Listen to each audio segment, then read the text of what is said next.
Hello, my name is Hassan Sorrells, and this is the Leadership Lessons from the Great Books podcast, Shorts. There's no co-host on these Shorts episodes. These are now around 6 to 8 minute long observations, ideas, thoughts, or rants about the literature, philosophy, psychology, and even the theology of leadership. Because listening to me talk about leadership for now around 6 to 8 minutes is still better than reading and trying to understand yet another business book. Even that business book that has been sitting in your Amazon queue that you just haven't been able to bring yourself to purchase for around the last 6 months. I believe that we are beginning to come around the corner on delivering solutions to the meaning problem in the West, but the solutions to the meaning problem and all of the other knock-on problems that go along with the meaning problem won't show up, won't appear in the obvious places.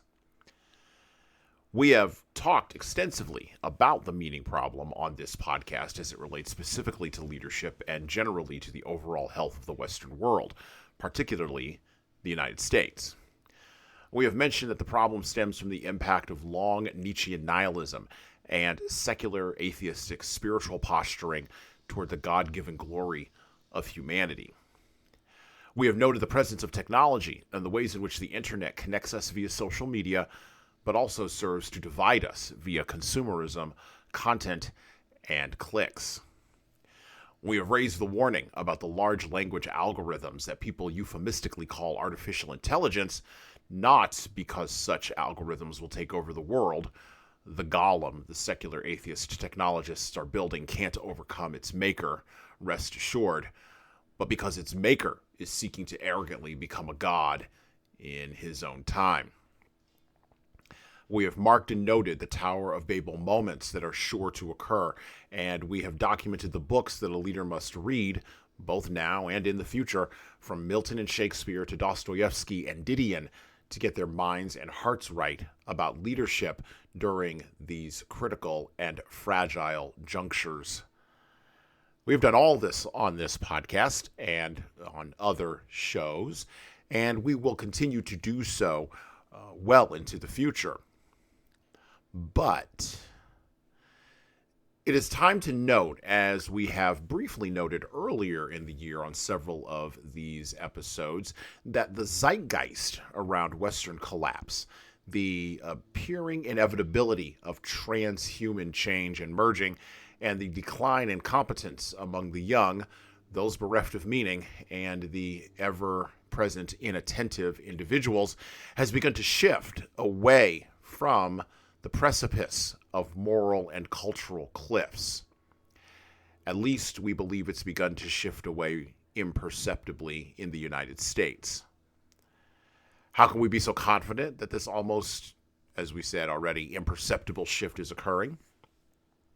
Well, part of the dynamics that globalization drove for the last 80 to 100 odd years is now rushing to a completion and a close, driven by the vagaries of the knock-on effects from COVID, for sure, but also driven by the facts on the ground of demography, geography, and just raw material physical reality. Part of our assuredness is that we are hearing and seeing from more and more people, from creators online to people who we talk to in real life, who are waking up to the idea that there is a problem, and who are also waking up to the ideas that there are solutions. And finally, the base or concrete slab of our blessed confidence comes from the fact that Jesus himself said he would, quote, build his church upon this rock, and the gates of hell would not prevail against it. Well, the gates of hell always believe they're prevailing, all the way up to the moment of defeat. Kind of like the evil lord of Mordor, Sauron, he of the all-seeing red-wreathed eye in Lord of the Rings. We broke that book down as well on the podcast this year.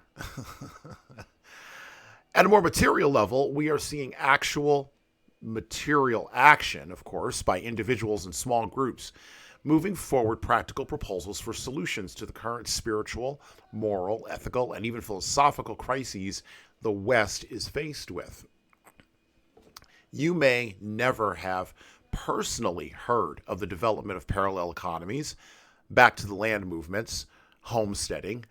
You may never have personally met someone who is an advocate for Christian nationalism. You may never have talked with someone who came out of the breakup of a mainline church and now is founding a smaller one with a massive YouTube or Twitter following. You may not be a person who ever interacts with someone who is involved in the world of the development of new forms of media, like this podcast, for ever-growing niche audiences. And you may not be part of the pushback against large institutions of power in the space of technology and politics. And of course, you may not be aware of the legal attempts by small, ethically driven people to stand up and firmly and quietly insist repeatedly that the solutions to many, many postmodern meaning problems might require a return to a pre-modern mindset. You may not be hearing about any of these innovations and changes and solutions if you are stuck, if you are trapped, if you are addicted to the consumer-based echo chambers of social media. You especially won't hear about any of this if you are consuming the nonsense entertainment and news content, I use that term in air quotes, on most streaming platforms. If that's where you're getting your news and information about the world from, and if you believe that you are informed, you're never going to be able to discern the solutions to the problems bedeviling the culture all around you, because faux talking heads yelling about the problem some more always serves to gin up more dopamine-driven attention and behavior and keep you locked in for just another advertising break. Yeah, there are many of us out here who know exactly what the game is that's being played. Look, proposals and experiments and solutions require time to manifest material results. The postmodern world we are living in right now wasn't built in a day. It took at least a century for us to get here with all of our problems and foibles and bedevilment, and it might take a century or more for us to get out of this place. And getting out, the process of exiting, may look a lot like the end of a civilization, but take heart, it's really only the end of an era. Now is the time to explore solutions to problems. Start in your own families and communities, and move in concentric circles outward to the edges of your localities, cities, and suburbs. Abandon consumer thinking and behavior on social platforms and realize that those platforms primarily exist to tell the story of the problem you have solved at scale. Start listening to podcasts like this one and long-form conversations that challenge your ideas and preconceived notions. Do not look to large institutions, large political parties or movements, or large corporations, or even to Washington, D.C. or Hollywood to quote-unquote save us.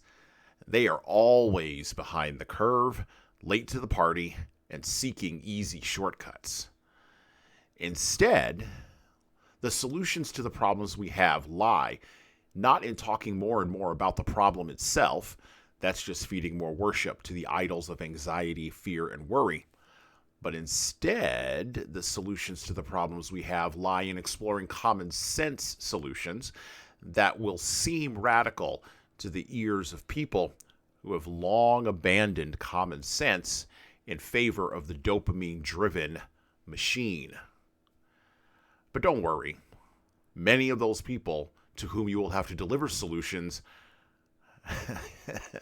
they'll be your neighbors. May Providence forge ahead of all of us.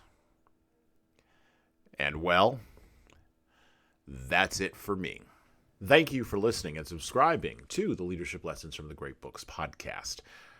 If you're listening to this on any of the major podcast players, like iTunes, Google Podcasts, or Spotify, please go ahead and leave us a 5-star review and write a little bit in there. A couple of sentences is good enough. That actually helps us game those algorithms that I was just maybe addressing. And, of course, it helps us grow the show. Tell all your family, tell all your friends, and tell the leaders in your life that you know that need to be listening to this show that this show exists.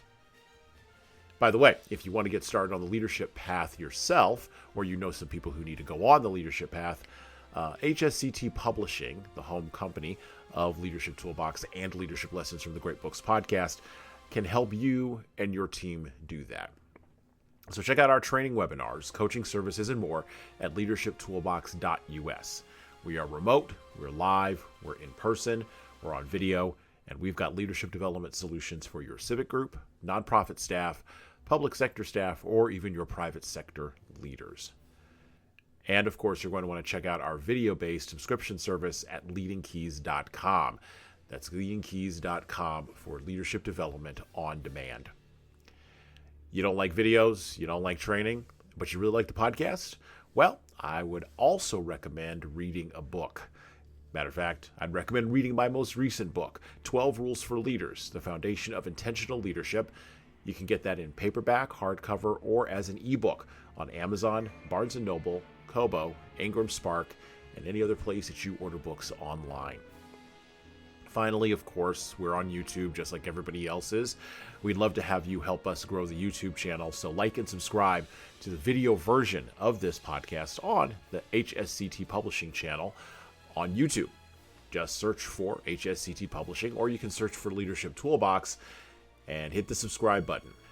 Subscribing helps us grow the show, as it does with the audio, just is the same with the video. All right, that's it for me.